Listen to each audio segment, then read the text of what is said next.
नमस्ते। मैं डॉक्टर संघमित्रा मौर्य। आज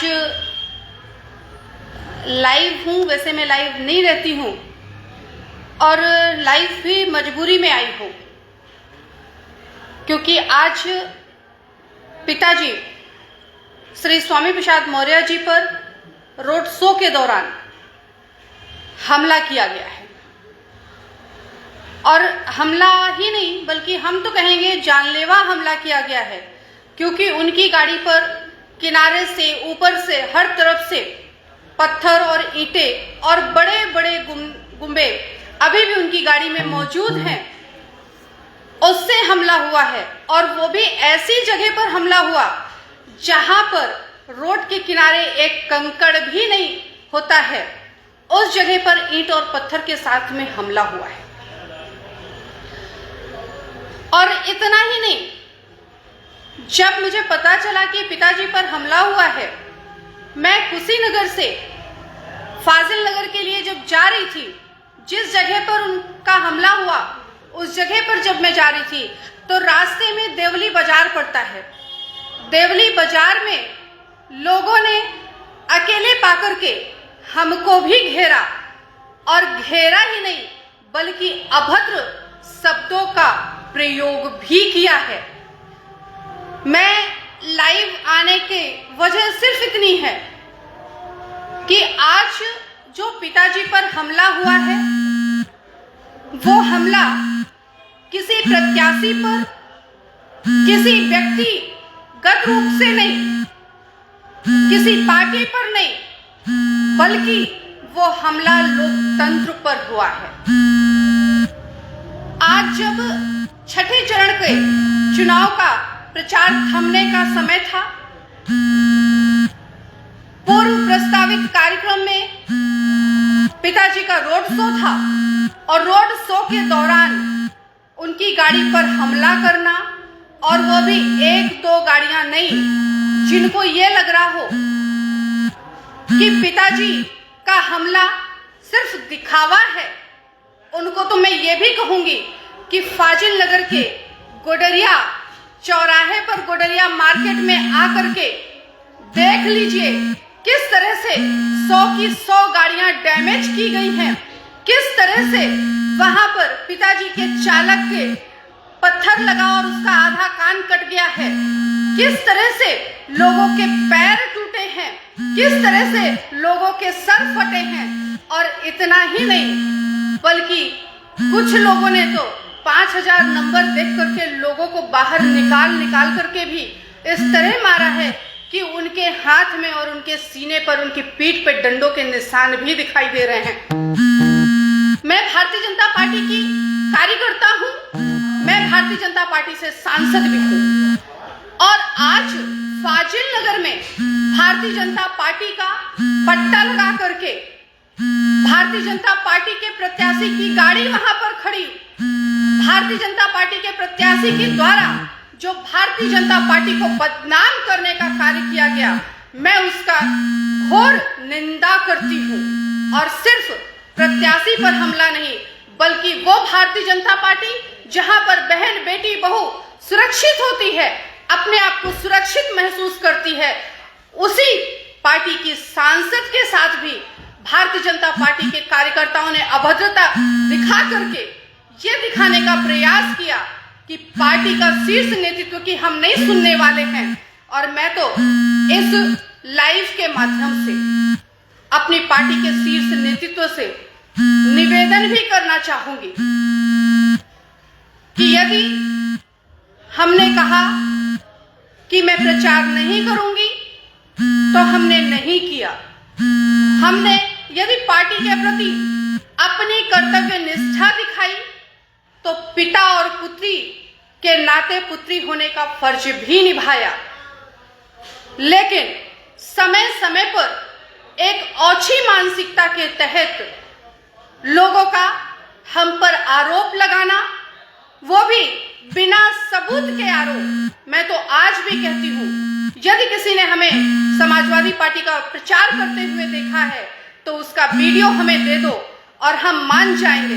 और समय समय पर हमें मानसिक रूप से प्रताड़ित करने वालों के प्रति भी मैं भारतीय जनता पार्टी के शीर्ष नेतृत्व से चाहूंगी कि कार्यवाही होना चाहिए। अब कार्यवाही होना चाहिए, क्योंकि बात सिर्फ समाजवादी पार्टी के प्रत्याशी की नहीं, बात भारतीय जनता पार्टी के सांसद की भी है, बात इस देश की आधी आबादी का नेतृत्व करने वाली एक बेटी की भी है, इस देश की बेटी की भी है, क्योंकि आज उसको भी घेरा गया है, उसके साथ भी अभद्रता की गई है। और जब वहां पर मैंने एसएसपी से बात किया तो एसएसपी के द्वारा हमें कहने के बाद वहां पर फोर्स पहुंची है और 5 गाड़ियों की फोर्स के साथ वहां से मुझे सुरक्षित निकाल करके फोर्स के माध्यम से लाया गया है। तो निश्चित तौर पर ऐसे लोग जो भारतीय जनता पार्टी को कलंकित करने का काम कर रहे हैं, चाहे वो प्रत्याशी हो भारतीय जनता पार्टी के, चाहे भारतीय जनता पार्टी के समर्थक हो, उन सब पर कार्यवाही होनी चाहिए। क्योंकि बात एक राष्ट्रीय पार्टी के ऊपर आंच आने की है, लोकतंत्र के साथ खिलवाड़ की है। और इसलिए मैं एक बेटी के भी आज खुलकर के कहती हूं, आज तक हमने सारे फर्ज निभाए, पार्टी के कर्तव्यों का भी और बेटी का भी। हमने कहा प्रचार नहीं करेंगे, नहीं किया, लेकिन आज मैं खुलकर कहती हूं और निवेदन भी करती हूं इस लाइव वीडियो के माध्यम से कि फाजिल नगर की जनता जो प्यार आशीर्वाद इसने दे रही थी, वो अब उससे दुगनी संख्या में 3 मार्च को देगी और ऐसे कुकृत्य करने वालों को मुंह तोड़ जवाब 10 मार्च को मिलेगा। और जो हमें समय समय पर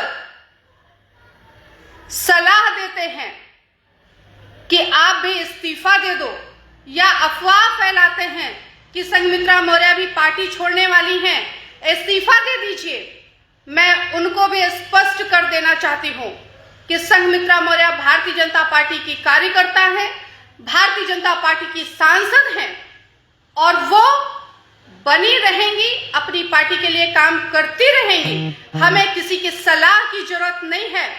और वैसे भी हम बदायूं की देवतुल्य जनता के अमूल्य वोट रूपी आशीर्वाद से चुन करके देश की संसद में गए हैं।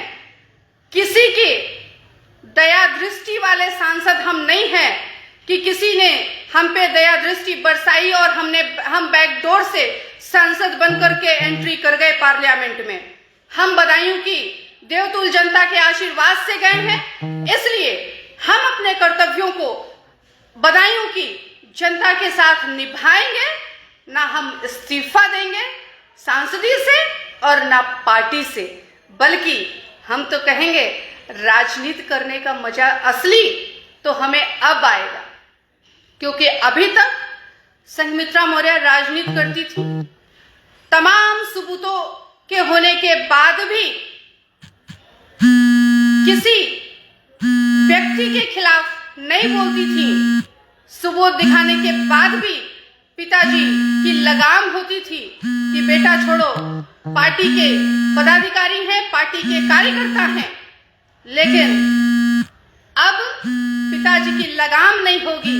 अब भारतीय जनता पार्टी में हम स्वतंत्र रूप से राजनीति करेंगे और शीर्ष नेतृत्व के सामने वो भी हम रखेंगे जो अभी तक बदायूं में खेला होता रहा है, चाहे वो 19 के चुनाव में हुआ हो, पार्टी के जिम्मेदार लोगों ने किया हो, चाहे जिला पंचायत के चुनाव में हुआ हो, और चाहे अभी 2022 के विधानसभा चुनाव में बदायूं में जो हुआ है, उन सब का काला चिट्ठा पूरे सबूत के साथ में है।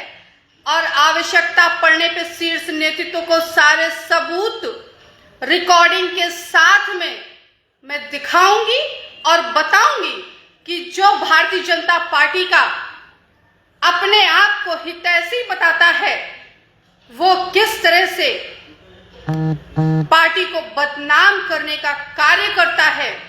कार्यकर्ता खुद है, और आरोप लगाता संघमित्रा मौर्य पे है क्योंकि वो नारी है, डर जाएगी। लेकिन जब वो डरी नहीं, सहमी नहीं, चुपचाप सबको सहती रही 3 साल, तो 2 साल अब संघमित्रा मौर्य दिखाएंगी राजनीति कैसी होती है। और मैं एक बार फिर कहूंगी कि ये खून मौर्य वंशी है, सम्राट अशोक का खून है, और इस शरीर में स्वामी प्रसाद मौर्य जी का खून दौड़ रहा है। जो लोग उनको दल बदलू कहते हैं, उनको भी मैं जवाब दूंगी। अगर उन्होंने दल बदला तो उन्होंने निजी स्वार्थ के लिए नहीं बदला, वो कहीं पर भी रह करके अपनी उन्हीं सुख सुविधाओं को भोग सकते थे, लेकिन उन्होंने लोगों के लिए दल बदला। आप उन्हें दल बदलू क्यों नहीं कहते जो निजी स्वार्थ के लिए दल बदलते हैं, जो निजी स्वार्थ के लिए बैकडोर से सांसद बनकर के, एमएलसी बनकर के जाते हैं, मंत्री बनते हैं केंद्र में, प्रदेश में, और इतना ही नहीं बल्कि दल बदलते हैं तो पूरे आपके साथ बाउंडिंग करके आते हैं कि हमें इतनी सीट चाहिए और यदि सरकार बने तो हमें कैबिनेट में जगह चाहिए। उस टाइप के दल बदलू स्वामी प्रसाद मौर्य जी नहीं है। वो स्वामी प्रसाद मौर्य जी की ही विचारधारा पर चल रही है ये डॉक्टर संघमित्रा मौर्य। पार्टी अलग जरूर है लेकिन विचारधारा एक है, और हमें पूरा यकीन ही नहीं, विश्वास भी है कि भारतीय जनता पार्टी के शीर्ष नेतृत्व के संरक्षण में, आदरणीय प्रधानमंत्री नरेंद्र मोदी जी के संरक्षण में, आदरणीय नड्डा जी और आदरणीय अमित भाई जी के नेतृत्व में ऐसे लोगों के खिलाफ भी अब संघमित्रा मौर्य मोर्चा खोलेंगी। और अगर अब संघमित्रा मौर्य पर कोई इतना सा भी करेगा तो उस सबूत के साथ में संघमित्रा मौर्य इतना करके वहां पर खड़ी होंगी, क्योंकि संघमित्रा मौर्य भी इस देश की आधी आबादी के नेतृत्व के साथ साथ दलितों, पिछड़ों, शोषितों की भी राजनीति कर रही हैं। और आज संघमित्रा मौर्य को सिर्फ दलित पिछड़ा ही नहीं बल्कि बहुत बड़ी संख्या में अगड़ों का भी आशीर्वाद मिल रहा है। उन सब के आशीर्वाद से एक नई नींव मजबूत हो रही है, जिसको हिला पाना किसी के बस की बात नहीं होगी। और मैं एक बार पुनः फाजिल नगर विधानसभा में भारतीय जनता पार्टी के प्रत्याशी के द्वारा किए गए कृत्य का खुल करके विरोध करती हूं, और मैं चाहूंगी कि शीर्ष नेतृत्व प्रत्याशी के साथ साथ उन कार्यकर्ताओं पर भी कार्यवाही करे, क्योंकि सिर्फ सांसद को नहीं बल्कि भारत की बेटी को घेरा गया है। और भारत की बेटी किस तरह बच करके आई है, ये वीडियो मिलते ही मैं आपको खुद उपलब्ध करवाऊंगी।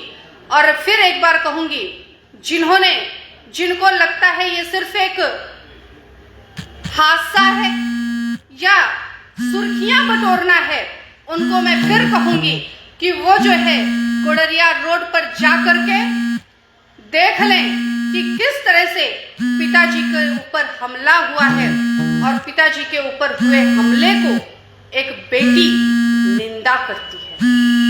और निंदा ही नहीं बल्कि एक बेटी फाजिल नगर की जनता से आह्वान भी करती है कि फाजिल नगर की जनता आने वाले समय में 3 मार्च को मुंह तोड़ जवाब अपने अपने बूथों पर जाकर के देगी, और 10 तारीख को जब गिनती होगी तो जो सबके अंदर खलबली मची है वो अपने आप दिख जाएगा।